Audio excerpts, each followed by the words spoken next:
When we invest in ourselves, we all shine. Together, we are Black beyond measure.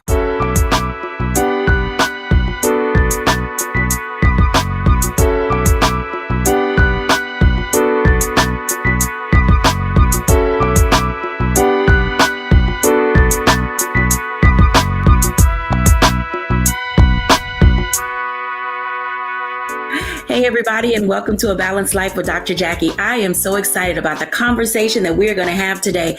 Let me tell you, in a society where oftentimes we see people are mean, rude, they diss other people, they're disrespectful, they have no regard for serving and helping others. Today, our conversation is going to lend us to the opportunity to really lay out what it looks like to have this heart of service. You guys know what that means, whether you're volunteering, spending time, working with other people, giving unto others yourself, those things that you would like to receive. You see, sometimes we forget what it looks like to be able to serve others with a glad and sincere heart, or sometimes just to sit back and make a level of sacrifice in order to be able to let someone else have a good day. You know, it's very easy for us to be mean. It's very easy to be negative because it doesn't require any work. So however you get up in the morning, however you're feeling, sometimes we have the tendency to bring that into our day. In our discussion today, we're going to talk about what it looks like to teach service to others.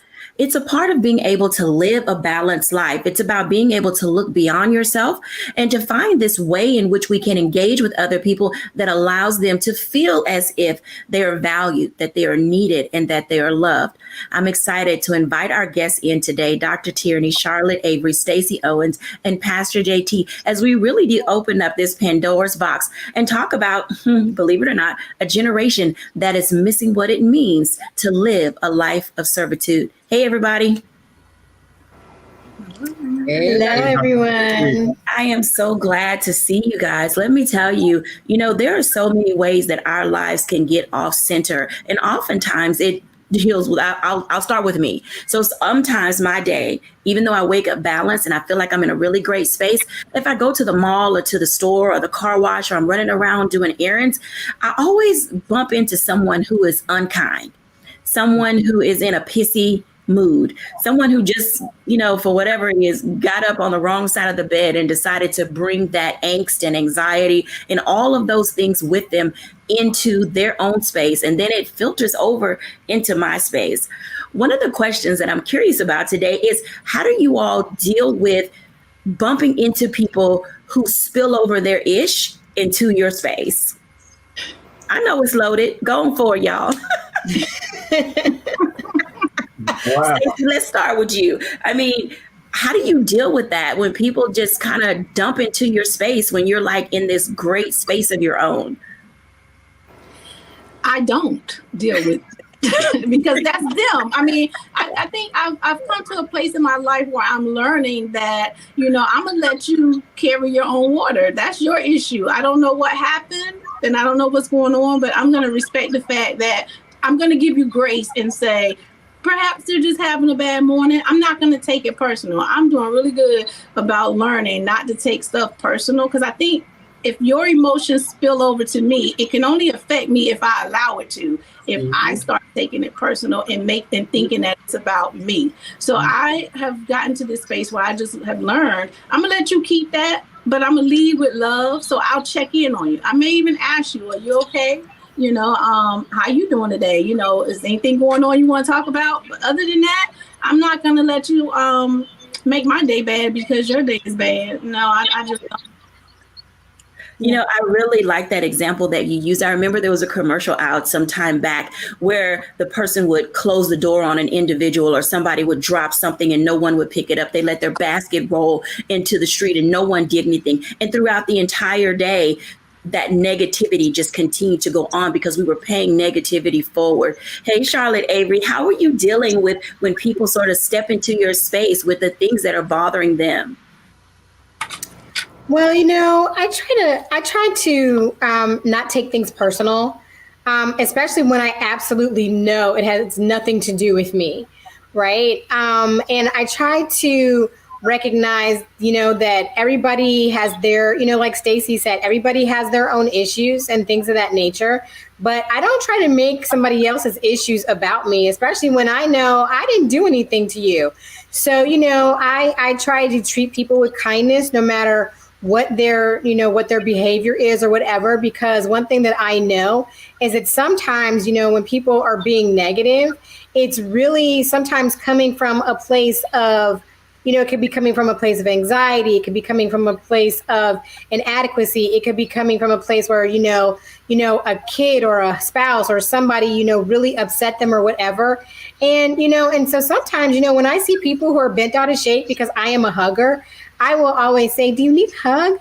Because, sometimes, I believe in hugging it out. I saw this study that said if you hug somebody for 20 seconds or longer, then it brings their heart rate down and, positive endorphins flow. Now, I know that we've been out of physical contact with things like, with people and each other or whatever. But, I don't reach for a hug. I always ask, can I give you a hug? And sometimes, it's just something like that, because you're thinking about, what, this person is thinking about me and they really want to hug me. And so sometimes that just starts to diffuse a situation. So I just try to remember, what, their issue is not about me. And I just try to give them grace and move on. Giving grace and moving on is definitely a sign of maturity. And oftentimes people don't possess that skill. Pastor JT, how you doing today? I'm doing great, Dr. Jacquie. How are you doing? I'm doing good. So are you hugging it out? Are you duking it out? How do you live with people who dump in your space? Wow. Well, I'm definitely not hugging it out. Monkeypox are here in these streets, so I'm trying to be as careful as I can. And I'm not duking it out. One thing that I will say to Charlotte's point is, especially in my capacity of service, I have to always be even kiltered. I have to always be level headed, because out here in these streets, I think everybody is walking with their cell phones on record. It always amazes me how it's always somebody that catches a video of something. And so, I've worked too hard to get to where I am right now. For one moment, somebody see Pastor Jay, being reminiscent of old school Mike Tyson. So I always, allow grace to be extended, because piggybacking off of what Charlotte said and what I have learned, especially in my service role in teaching at our local police department, a course that talks about building trust after trauma. There are a lot of people that we encounter that are in the midst of one of the worst days of their lives. And so sometimes we could take it personal and, start to say, well, I didn't do that, or I wouldn't do that to somebody, how dare them, or how dare. And we really don't know what that morning could have been like. They could have just gotten a telephone call and received some news that they really haven't had an opportunity to process. And you are the first person that they engage. So I think that word grace has to be extended, especially for us who live and float in this service space. Now, I will say that is for that one-off chance encounter. But now if I could take it a step further, because some of our viewers are on right now and you don't have control of your bowl of Cheerios. You feel the need to be everything for everybody. And then when somebody has a bad day, you feel that it's your responsibility to try to shift them and make them okay. And you have found yourself affected after you have tried to change them. And so if you find yourself in a habitual mode with somebody that is always in a sour disposition, that's who they are. So now, and sometimes you have to extend grace.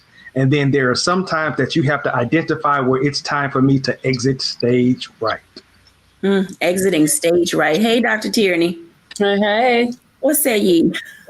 So I echo what everyone else, my esteemed colleagues, have said. The only thing that I would add is that when we encounter, situations where someone else's stuff has kind of spilled over, into our plate, the thing that I try to make sure that I don't do is to respond with apathy. Sometimes it's not that we're duking it out or that we're doing this. Sometimes it's just okay. That can just make a person feel small and unseen. And so I try to make sure that absolutely that I'm not getting into the sandbox with them with the negativity, but also that I'm not just being apathetic where I'm just looking right through them and I don't see them, taking that moment to make myself available, even if something that they said was really left field. I give up my right to be right so that I could extend love, grace, to that person. So sometimes it really comes down to offense. Am I in that moment going to be offended and then become apathetic and not see that person, not see maybe what God is calling me to do or to be in that person's life at that moment, and that's not always, like my brother, Pastor JT just said, not every need has my name on it, but if I make sure that I'm being open and receptive to whatever the Holy Spirit is saying in that moment, then it lets me know what I'm supposed to do in that moment and not just shut it down and be like, okay, whatever, and just walk off. So making sure that we're not being apathetic to one another is also key. Thank you, everyone, for sharing, because I believe it really does set the tone for how we engage in helping people keep balance when we're trying to teach this attitude related to service. As you can tell, all of our guests today have their own view and perspective, but they come from a place of grace, a place of love, a place of being able to really identify how you work with other people, even in the midst of what people don't understand needs to be done. When we come back after the break, we're going to talk about the golden rule. Most of you have heard this one before. Do unto others as you would have them do unto you. When we're back after the break.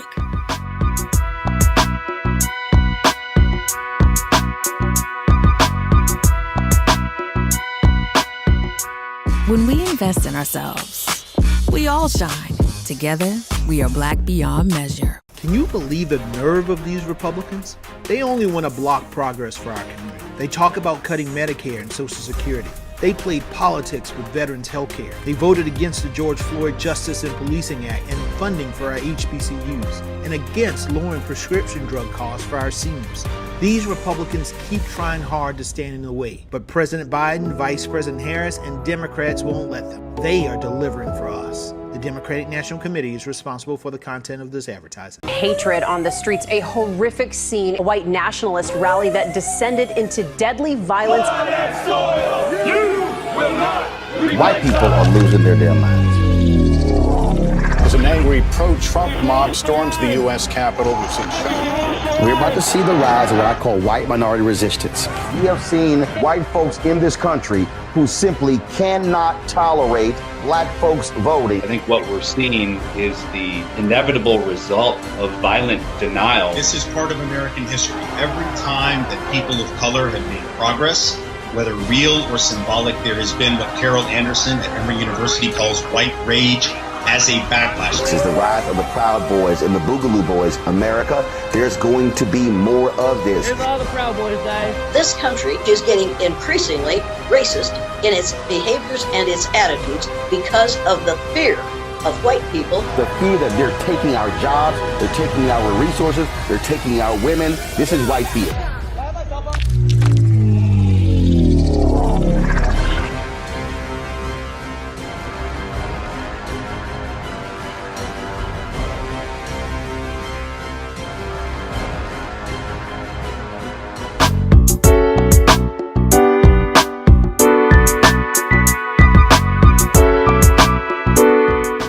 Welcome back, everyone, to A Balanced Life. When we talk about what it means to have a heart of service and being able to lend aid to other people, we've all been taught in some way, shape, form, or fashion the golden rule: do unto others as you would have them do unto you. Now, as we're thinking about these things, some of you may have even heard the phrase that was coined by Confucius: whatever you do not wish to yourself, extend not to others. And then Epicurus also said, neither to harm nor be harmed. So each and every day, as we think about how we're leading and guiding and stepping out into the world, there are some things that really do need to be discussed, because there's a generation of people and we've all run into them. So, in this time and space where we're discovering and learning how to live a balanced life, and we're out here getting back into the world, there's a way in which we should move and come into it. I want to talk to our guest just for a second about what does it look like to have an attitude of service? When do you know is the right time to serve other people, to do for another person without getting yourself caught up and trapped? It's often difficult and hard to do. Hey, Charlotte Avery. I want to talk to Charlotte for just a few moments, because with 7 little people and how this looks for you in your life, how are you guiding not just yourself and your husband and your children, but the world in which they live? How are you teaching them the golden rule and to be in that space of having a servant's heart? Well, one of the lessons that we've always taught our children is you reap what you sow. And so, and they know it, and they also know that there are penalties and rewards for the decisions and the choices that you make. That also extends into how you treat other people, and how you give to other people. We have always taught our children what it means to be givers. So talking about being safe in service and things of that nature, one of my children is, she is an empath. She's an empathic person, like to the bone. Like, she feels everything. She feels everybody's emotions and things of that nature. And sometimes she can get so caught up in other people's stuff that she forgets how to protect herself. And so, we've had to teach her, listen, you can't save everybody. It's fine to be a listening ear, but some people, you have to know the difference in people who are dumping and who are takers versus people who are reciprocal givers. Mm-hmm. And so, that's hard to teach children sometimes, until their feelings get really hurt, right? And so, for us though, we try to model, we have always tried to model what serving other people looks like. So for our children, it's not just, the fact of what we're teaching them to do, because, as a family, we do community service projects together, whether it's packing bags for the homeless, whether it's boxing toys for kids in other countries during Christmas time or whatever. Those are things that we do together. But when our children weren't old enough to do those things, they saw what my husband and I were doing, as far as helping other people, whether it was leaving more than enough money for a tip, or seeing somebody out on the street who, was asking for, can you put gas in my car? Can you give me money for gas if we're at the gas station? Well, in being wise, we're like, okay, well, we can't give you money for gas, but we don't mind helping put gas in your car.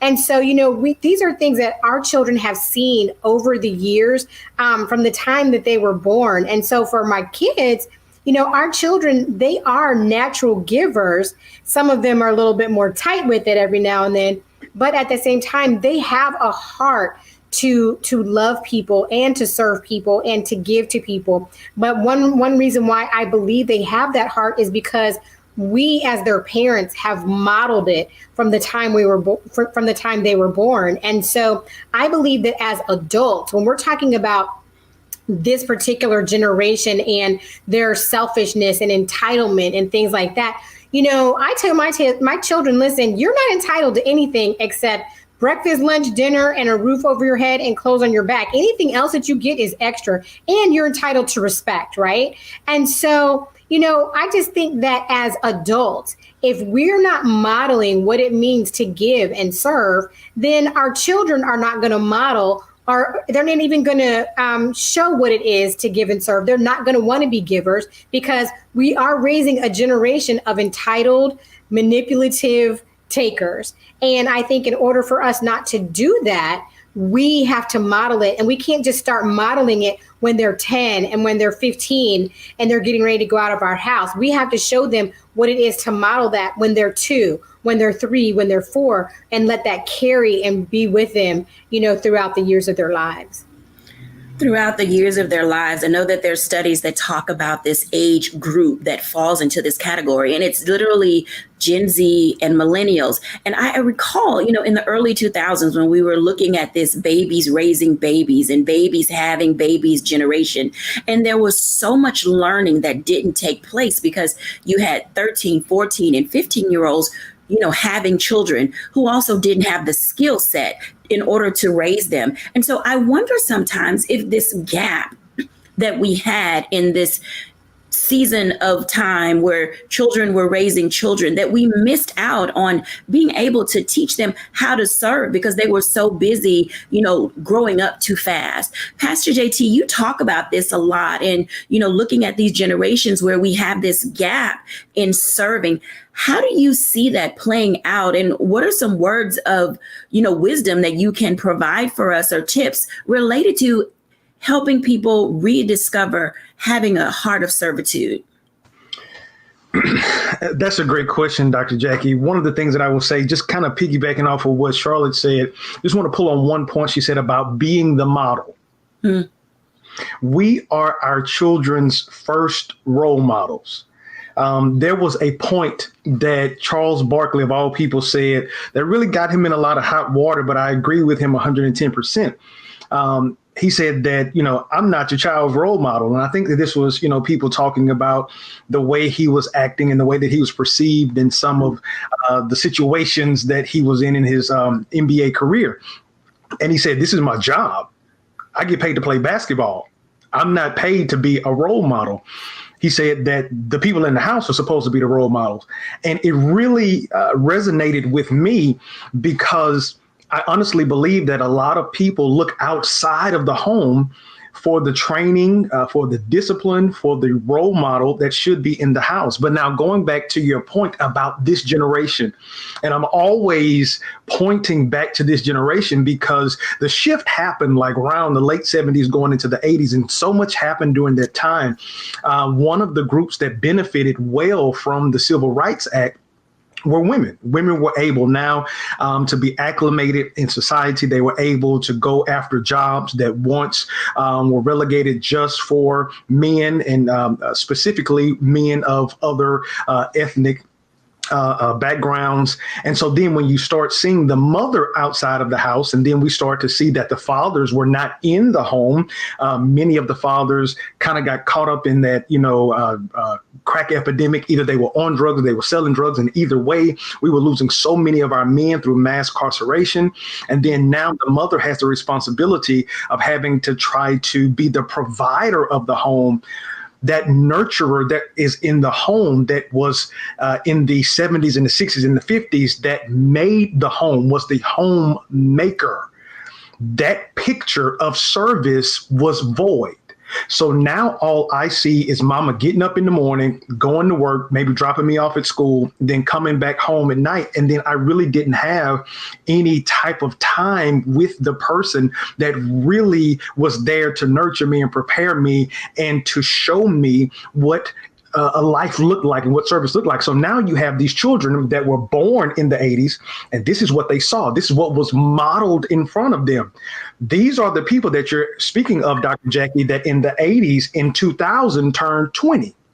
Mm-hmm. So now in 2022, that person that was 20 is now 42.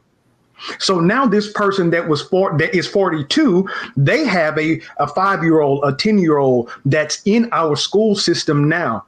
And interestingly enough, we have parents who are competing with their children to be famous on social media and not spending time investing and modeling in them the way that they should go. Speaking of the way that they should go, scripture says, train up a child in the way that they should go. And when they get old, they will not depart from it. But this is the thing. We always look at that scripture in a positive way, but we can negatively train our children. We're not training them up. We're training them down. Mm. And so now we are in a space in time where we are not living by the golden rule, where we are doing unto others as we would want others to do unto us. We have flipped that golden rule and we've made the golden rule dirty. Now we're talking about matching energy. But I want to let somebody know, in this whole field of matching energy, man, you can't clean dirt with dirt. At some point, there has to be the Michelle Obama persona that when they go low, we go high. When they go low, we're not trying to go to the basement. We're trying to go high and set a standard because our children are watching us. They're watching how we handle situations. They're watching how we talk to people. They're watching how we carry ourselves. They're watching how we respond. And their actions and characteristics, when they get to the school, this is the same student that you have in your home. So I believe that if I could offer a word to anybody, be in front of your child who you want your child to be when they are not in your presence.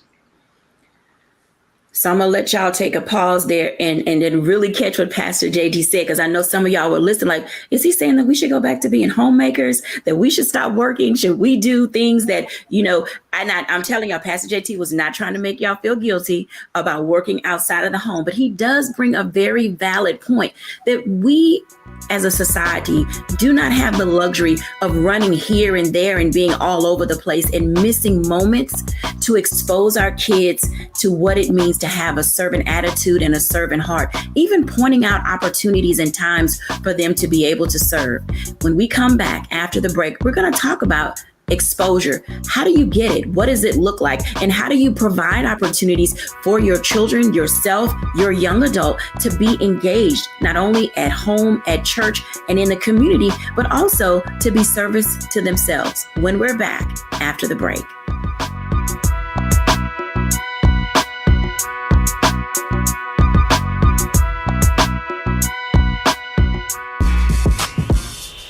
When we invest in ourselves, our glow, our vision, our vibe, we all shine.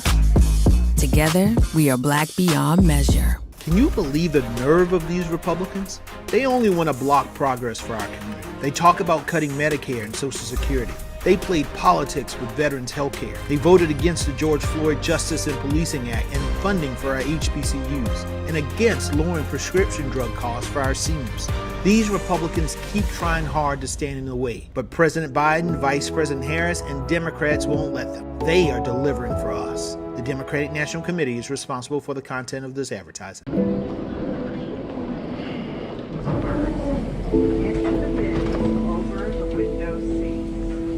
These are the only bins that will accommodate larger overboard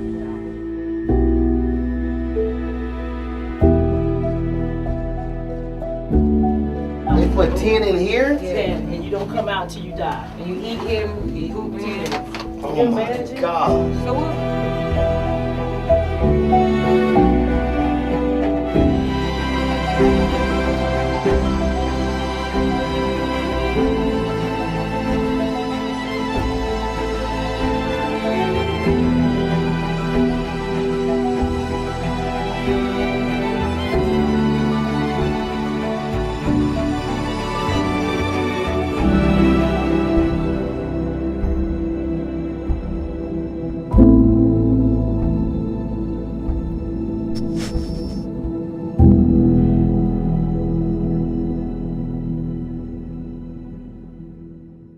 When you talk about blackness and what happens in black culture, we're about covering these things that matter to us, speaking to our issues and concerns. This is a genuine people-powered movement. There's a lot of stuff that we're not getting. You get it, and you spread the word. We wish to plead our own cause.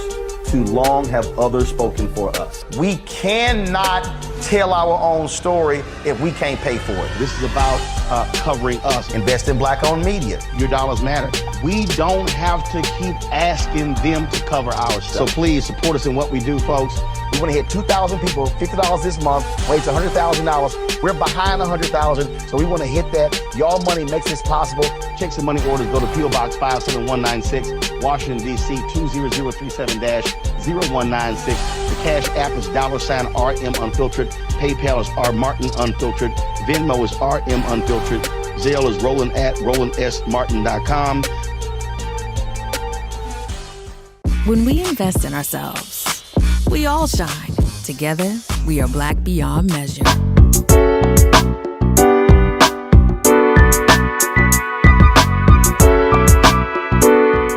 Welcome back, everyone, to A Balanced Life. As you can tell, learning and discovering how to have a servant's heart, getting out and helping other people, discovering where and how to volunteer isn't always easy, because there are times when it can take a toll on us, because a lot of us wear our emotions and our feelings on our sleeve, and we feel a certain kind of way when we see people in need. But then there are others are just so cold and so hard and so distant from everything that is happening in their own lives that they can literally just walk by a starving person. They can walk by an individual who doesn't have on shoes. They literally cannot see because of their own situation and circumstance, that they missed an opportunity to step into another's life and render aid. I want to talk to Dr. Tierney as well as Stacey Owens about what it looks like to move in the spaces that we have now, emerging from this pandemic, allowing ourselves to create a culture within our community and the other spaces where we live to really show how to lead from a place of service. Hey, Dr. T and Stacey, how you doing? Hey, doing well. Let me tell you, Dr. Tierney, a lot of what you do related to teaching people how to level up really means getting out of their own way and finding opportunity to serve other people. Talk to us a little bit about what it looks like when we say exposure matters. Where do people find time and space to be able to serve when they find themselves living such busy lives? Mm-hmm, mm-hmm. So this is where the conversation of boundaries really comes into play. So when we're talking about where to serve, how to serve, I mean, there's opportunities all around us, from right in our own home, right in our own schools, right in our own families, right in our own neighborhoods, into the different communities and regional and in our global society. So it's not really hard to find the place.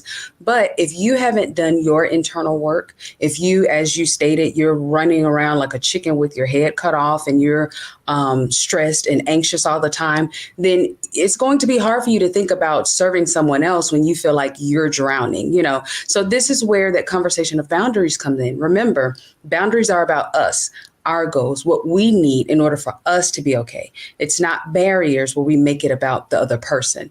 Now, the reason why boundaries is so important here when we're talking about service, because boundaries is what makes the difference between service and selfishness. Sometimes we can get in a place where it's all about me. It's all about what's going on in my life. It's all about what time I have or don't have, or how much money I have and don't have, and what I ain't nobody got time for that, or, whatever that thing is.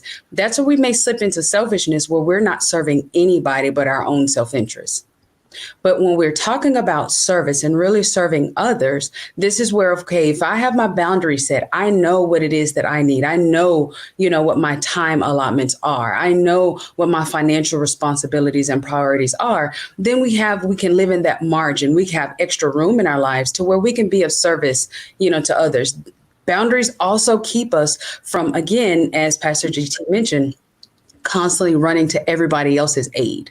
To where we're not taking care of ourselves. So then we become the chicken with our head cut off, because we're taking care of everybody else's needs and we're not tending to our own needs. So when you have really set your boundaries in place, when you have worked with your coach and your therapist to work through your things, then that makes it easier for you to see the abundance of places to serve that are all around you. And again, it doesn't have to be something hard. Yes, it can be with your church. It can be with your social organization. It can be with a local community organization or with your school, but it can also be right in your own home. It can be as big as doing a charitable drive, or you join several organizations together, but it can also be just as small as you being in the grocery store and seeing someone, struggling and saying, hey, how are you doing, today? So sometimes we make it so big that we end up doing nothing because we feel like we can't make a dent in all of the need that's out there. But it's really very, very simple. It's very, very small. And the opportunities are all around us if we would just do our internal work, take care of the things that we need to, so then we can see all of the need that is around us. It is being able to see, you bring up a very valid point related to that. I recall being in a grocery store not too long ago, and there was a lady, I'm 5'5", so she may have been like 5 feet tall. And she was just looking at various things. And I, the courtesy of it all, asking, are you trying to reach something? Are you looking for something, specific? And she said, I was waiting for someone who worked here, to come by so they could reach something on a top shelf. I had to stretch my arm a little bit, but I reached and got it for her. And I think that sometimes, like you said, it is the simple things. It's being aware of what another may need and not being so busy in your own thing that you miss moments to offer aid to another person. Now, Stacey, you work with children and adults, and in your space, how are children learning to be of service to others? So I think for children, when we come into this world, we come in as takers. Your first few years of life is all about me. So with the kids, and Pastor JT told you, when the mothers are out, the nurturer is gone. So you have in children those gaps of those warm demeanors, just knowing and understanding what kindness and what love and what all that looks like and feels like. So I think it's important first, when it comes to the children, it's just teaching them how to have that servant mentality. Starts with just the simple understanding that it just means to do good to other people. So if we can break it down to that simplicity of every day you wake up, you get the opportunity to just find something that you can do good for someone else and you can serve daily. Kindness is that foundation for servitude. So with kids, we have to teach them just how to be kind to themselves and then how to be kind to others. And then that starts teaching them how to see and use empathy. So if we can fill in those gaps that were missing from our parent or our mother or the nurturer not being in the home, that just starts with that internal work that Dr. Tierney was talking about. Start that with kids first. And then they will be able to reach out and look and care about someone else in the world beyond themselves. I want to invite Charlotte Avery into this conversation because I want to expand on something that the three of you are talking about. You mentioned the term warm demeanors. And then sometimes our children are in this space of being so loving and so caring that their heart literally breaks. As women who work with young people, how do you help a child? I know the term that used was boundaries, but I want to go just a little bit deeper when it comes to children. How do you help them separate their feelings so that they're not overly impacted? Because I know at young ages, they don't have the coping skills that are necessary in order to define, if you will, the thing that really bothers them and the words to use. So Charlotte Avery, when you see your kids working in this space and you see your kids bringing issues home to you about another child, how are you talking to them about separating their feelings from the facts of a person's situation? Mm-hmm. Just in what you just said, the feelings versus the facts. Because sometimes a lot of, especially when you're dealing with young people and really more so, I have 4 girls and 3 boys, and I see this more in my girls than I do with my boys.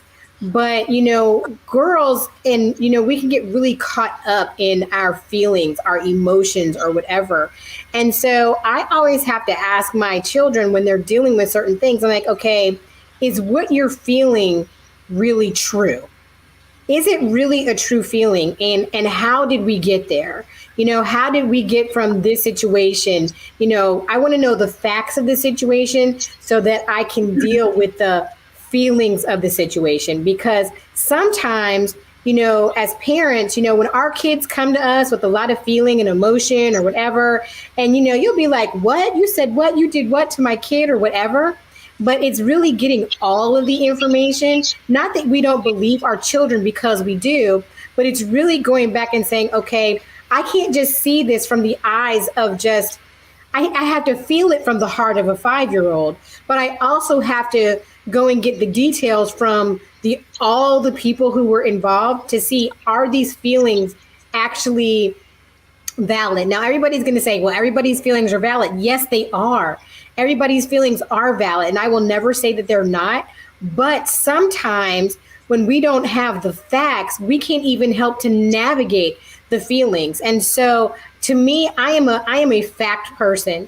I want to know the facts so that I can help navigate the feelings of a situation, because the reality of it is that there are times that our children do come home very brokenhearted, whether it's something that happened to them or whether it's something that happened to somebody that they know. And I have some kids that are very justice centered. And so, they feel like if somebody was done wrong, then they want to do something about it. But I'm like, you got to, slow your roll.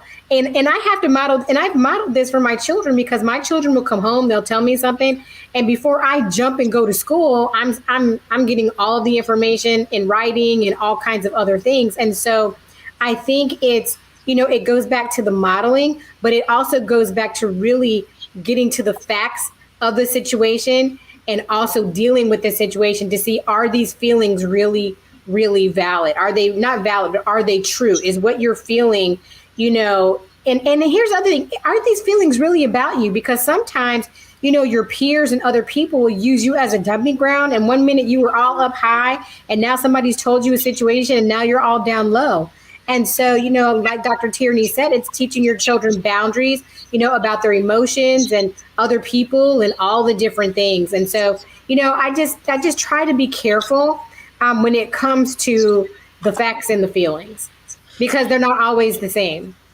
Facts and feelings. When we come back after the break, I want to talk about my 5 C's to serving and how it relates to living a balanced life. So I want you to write these down real quick. Communication, courtesy, common sense, commitment, and compassion. Communication, courtesy, common sense, commitment, and compassion. When we're back after the break, I'm going to talk to our guests about which of these 5 words matters most to them and why. You see, each of us has our own way and space in which we deal with the world and how we want the world to deal with us. When we're back after the break.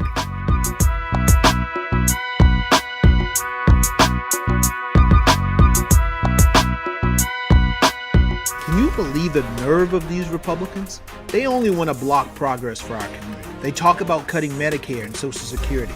They played politics with veterans' health care. They voted against the George Floyd Justice and Policing Act and funding for our HBCUs, and against lowering prescription drug costs for our seniors.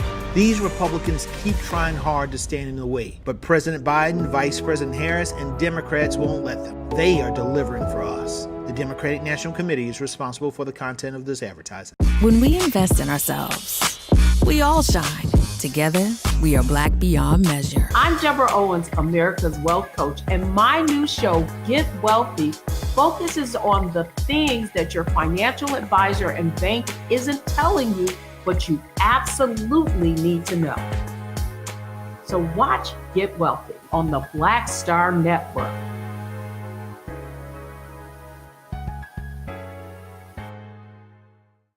When we invest in ourselves, we all shine. Together, we are Black beyond measure.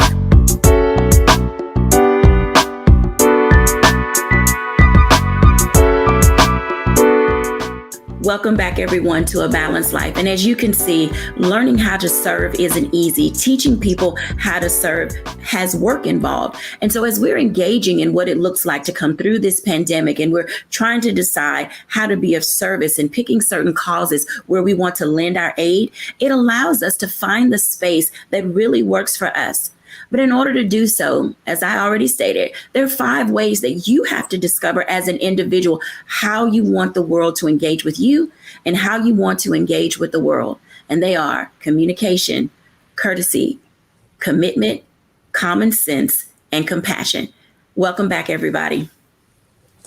In this last block, all of us have a way of explaining why we do what we do or feeling the way in which we feel. And I think that these 5 hard C's are sometimes some ways in which we can really figure out not only how to teach people how to serve, but for ourselves to really allow ourselves to stay in our serving lane, because oftentimes we have a tendency to run ahead of all the things that we know make sense and then just kind of step out there, and then we find ourselves caught up or trapped. I want to start with Pastor JT. Pastor JT, which of these hard C's, is your C, and how does it relate to helping teach others how to serve and how you serve? I think all of them, but I'll take one because I want to leave some for my sisters. But mine is communication. And my brother in the 80s, he told me communication rules the nation. Now, he was training his little brother on something totally different. But I have kind of remixed it to now communication kills frustration. A lot of people are frustrated because we have uncommunicated expectations. And so we just expect people to do what we would do. And then it kind of teeters on your other C, common sense. Because as we know now in 2022, we have had 2 years, 2.5 years worth of time with ourselves and with other people to see that common sense just ain't common. You wouldn't think that you would have to fight nobody to put a mask on or wash their hands or actually cover their mouth when they sneeze. You would think that's common sense, but it's not. And there are so many people that operate in a space where we believe that everybody should look at the world through our lenses. So I think that that first C that I mentioned, communication, being upfront, being truthful, being honest, being vulnerable, and really communicating, I believe that that opens up an opportunity for service as well as for you to be served. Because communication, if you all hear me, communication is not just talking. Communication also involves listening. Absolutely. Charlotte Avery.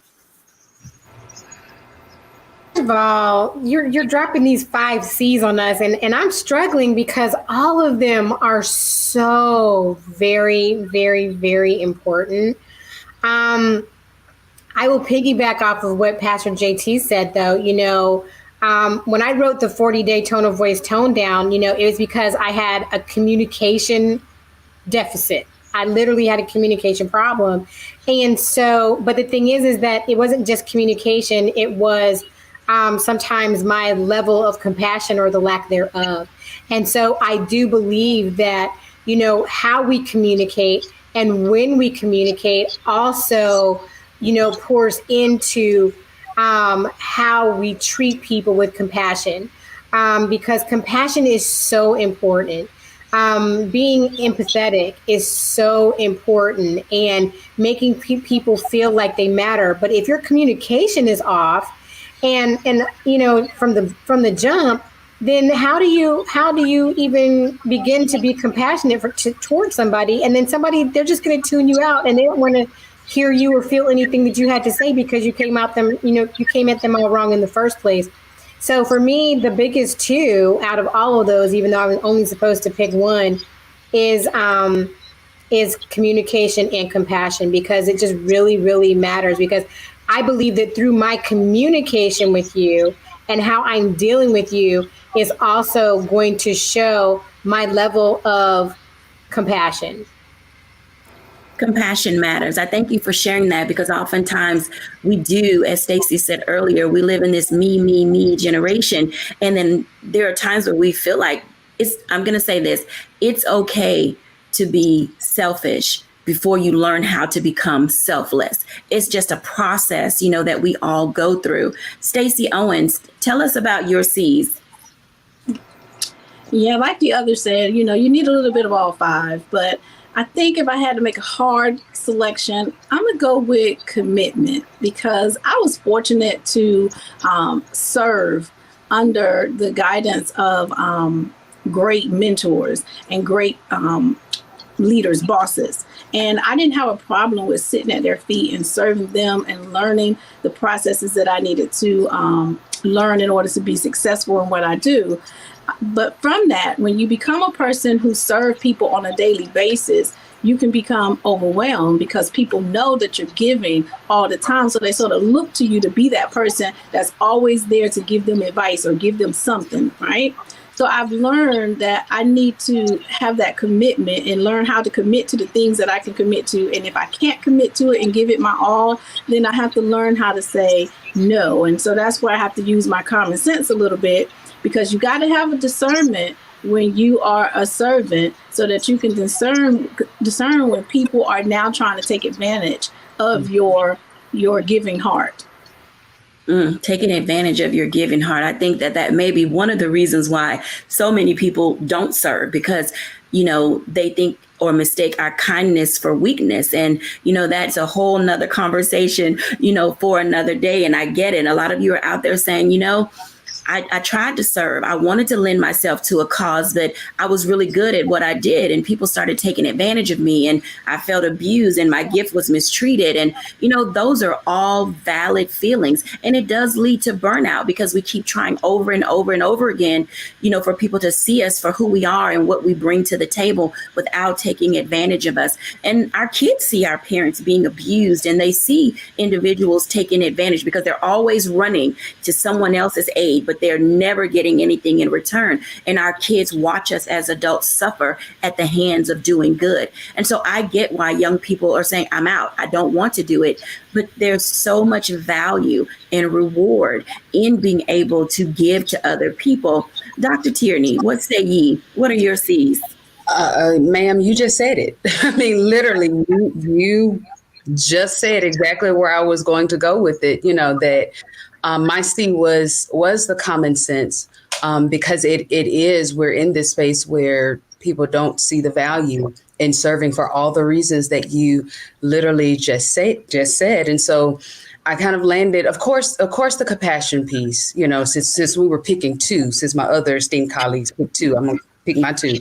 Compassion, of course, because it could be me. I could be the one that needs help. I could be the one that's needing that helping hand, or someone just to check in on me, or that advice, or that lift up, to help me get to my next level. So of course that compassion piece, but the common sense piece, absolutely.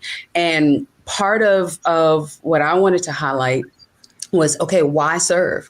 So if you find yourself in that place where it's like, okay, Dr. T, you got to make this make sense, because I've tried it before. It doesn't, it hasn't worked. I was abused. This is where that common sense comes in, because when we serve, I mean, if you find yourself in a woe is me, place, the quickest way to get out of that woe is me place, serve.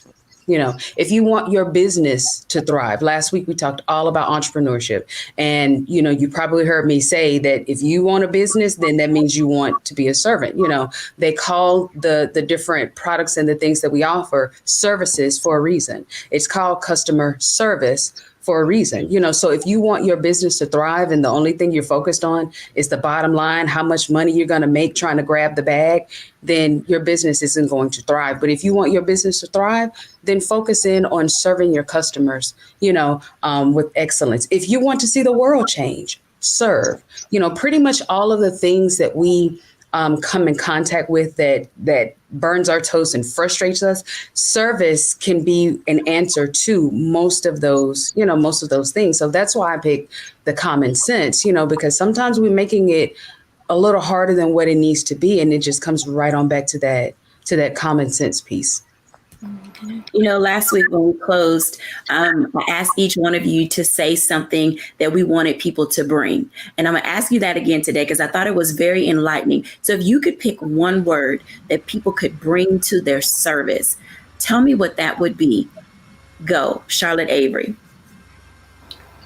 Definitely compassion.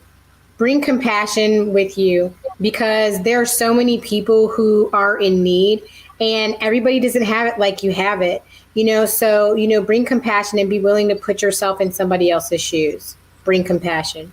Stacey. Bring joy. If you're going to help someone, joy is already within us, and we have the control over it. So shine that light into others. And if you don't already have that joy, then think about the reward that you want to get from serving, and make sure it's an internal reward and not something external, because you won't survive if you're just dependent upon the external rewards. That's right. Pastor JT. I'd say bring grace, because you never know when you may be on the other side and need the service that you are attempting to give to somebody given to you. So bring grace. And Dr. Tierney. Humility. To whom much is given, much is required. Jesus came and served, and ain't none of us better than Jesus. So humility. There you have it. When we come back after the break, I'll give mine in our reflection when we return.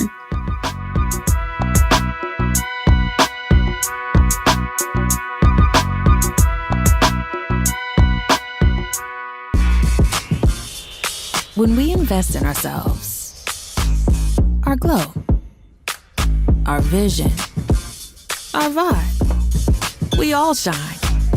Together, we are Black beyond measure. Folks, Black Star Network is here. I'm real revolutionary right now. Support this man, Black Media. He makes sure that our stories are told.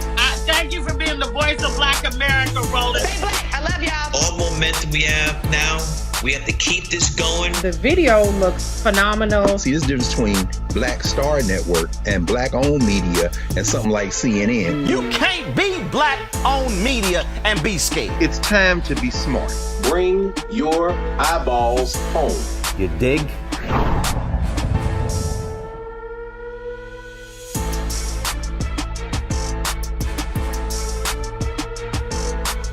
When you talk about blackness and what happens in Black culture, we're about covering these things that matter to us, speaking to our issues and concerns. This is a genuine people-powered movement. There's a lot of stuff that we're not getting. You get it, and you spread the word. We wish to plead our own cause.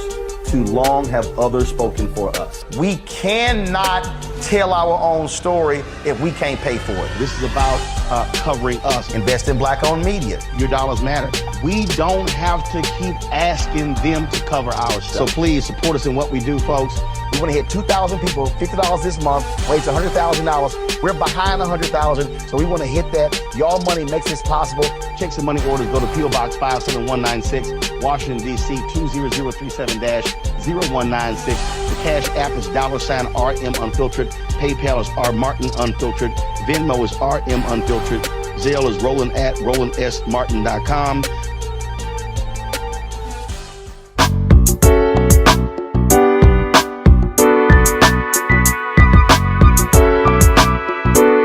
Welcome back, everyone, to A Balanced Life. And as you can see, learning, discovering, displaying how to live a balanced life is not easy. But one of the things that we can do in that process is using our servant's heart. Having a servant's heart is something that is learned. We definitely can teach it to our children. We ourselves can learn it. I will say that the one thing that I would say to bring is courtesy. Let me tell you, courtesy is really the lowest hanging fruit that you can pick from the servanthood tree. Being kind, being nice, offering a hand, opening a door, pulling out a chair, reaching for the grocery bag, closing your door when you see other people trying to get in their car if they're parked next to you. There are so many ways in which we can show courtesy to others. It's a mindset. It's an attitude. It's something that lives inside of you. All you have to do is pull it out. So as we're thinking about training up this next generation as we move through this pandemic, some of the things that we should be able to see is young people saying, please, thank you, yes, ma'am, no, ma'am. The days of and what and yelling out should be a thing of the past. Let us get back to that place where we are teaching those things that are family values, that are community values, that which relates to how we become a whole and wholesome society. You see, developing a servant heart and a servant attitude literally begins with the people that are around you. You've heard our guest today talk about having mentors around you, utilizing a coach, having individuals in your space that will teach you, show you, nurture you, and push you out into avenues that give you the ability to showcase the skills of having a servant heart. I hope that something that we have said today has allowed you to feel as if you can get back at it again. I know some of you guys just kind of stopped out altogether because before the pandemic, people were abusing and using your gifts to their own advantage. I often say that things can change when we begin to wake up and see how others are benefiting from our blindness. So today, open your eyes, allow yourself to get back in the game and live with a servant's heart and attitude that you may bring sunshine to others. Thank you all for watching today. Have a great day now. Bye.